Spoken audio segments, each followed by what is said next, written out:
Morning, friends. I love the fall.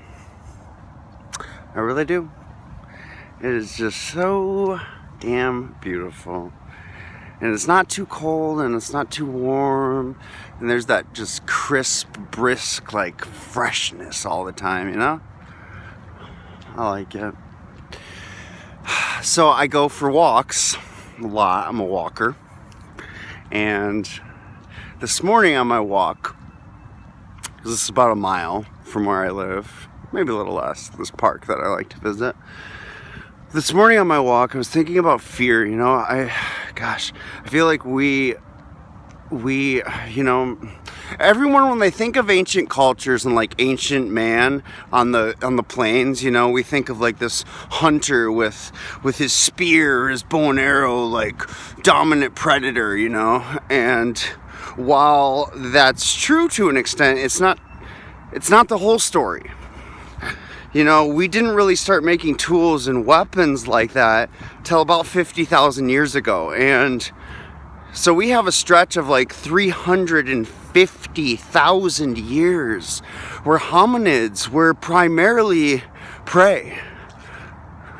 We were running, we were scared. I mean, the bones, you know, in archaeology show like, you know, that we were cat food for a long time. And the only reason I bring this up is because I feel like it, you know, there are imprints.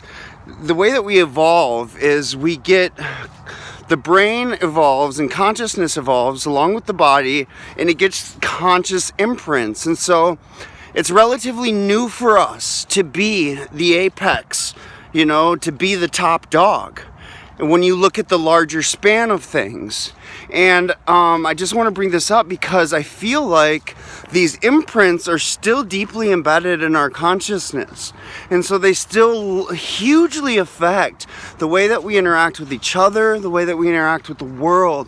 And so there's this unconscious kind of